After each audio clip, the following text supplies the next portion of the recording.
Are you someone who is easily offended? You always feeling disrespected. You always feeling like, who in the world does this person think they are talking to me like that? But maybe you're tired of responding this way.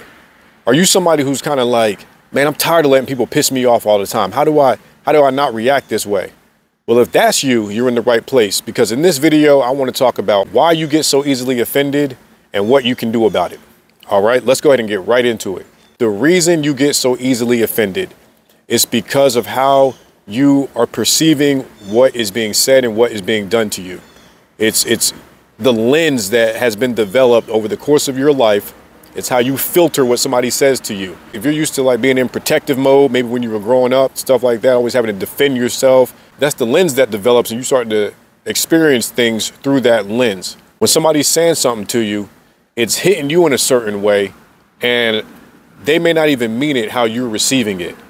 You're receiving it based off of your past experiences and your conditioning, and you're interpreting, is that even a word? You're interpreting it like it's as if it's disrespect to you. And they may not even mean it that way, but it's your interpretation of it. And when you're unaware of this type of stuff, this is what causes us a lot of problems. We're not even aware that this is happening. We are just reacting and responding from a very autopilot type of way of operating. And what I mean by this is when somebody says something to you that pisses you off, you just automatically respond to it. You don't pause. You don't create enough space between what that person said to you and how you react to it. You were just automatically reacting and going off because you feel disrespected, you feel offended, and you got to put this person in their place. So what happens there is there's no space in there for you to be able to process what is actually going on, so that when you do decide to respond, you're coming from a healthier place. You've slowed down enough, let your system kind of chill out a bit. And you can make more of a conscious, intentional type of effort in your response. And that's why we get so offended. It's because of how we are perceiving what this person is saying based on our own stuff. And it's not until we become aware of it that we can learn to even change it. That's what I mean by the autopilot stuff. We are just automatically reacting. So now you know why you're getting offended. How do you stop yourself from getting offended? Now, this is definitely going to take a lot of practice. It's not going to change overnight. Like I said, you have to become aware that, when you're getting offended, you got to become aware of that, like when it's happening. You got to start to get more familiar with your body and being able to feel the shift in your body when you feel disrespected. It's like this fight or flight shift, and you can feel like you're going in protective mode.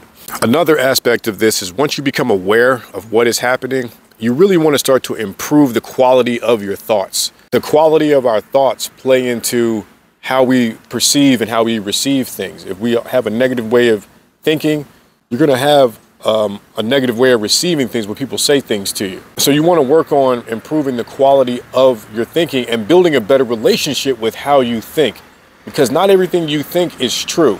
And a perfect example of this is when somebody says something to you, to take time to really ask yourself, is what they're saying true? Is it true that I'm stupid? Do I believe that? Is there an element of it that's true? And learning how to slow down enough to get curious with things that are said to you and being able to process them and take from it what you can take from it. Somebody may say something to you like you're stupid, and you start to get to a point where it's like, I don't believe what that person says. That's just their thoughts. That's just them projecting what they think onto me, their idea of stupid. Maybe I did something to remind them of what stupid is and what it means to them. But that doesn't mean that I think that I'm stupid. I don't have to believe that person's thought. And that's what I mean by improving your relationship with your thinking. The more confident you can become within yourself, the more you can understand the way you think. You don't take on other people's thoughts of you. You don't adopt their ideas and stuff like that. You're confident within yourself. These are certain things that will keep you from getting offended so easily. It really starts with putting the awareness on the fact that you're even getting offended and what it feels like physically. What does it feel like to get offended? Has that ever happened to you? If you've ever experienced that, leave me a comment below. Let me know what it feels like physically when you get offended. If you got any value out of this video, please hit the like button. Don't forget to subscribe to the channel. Make sure you check out one of my other videos. I think you'll really enjoy it, and I'll see y'all in the next one. Peace.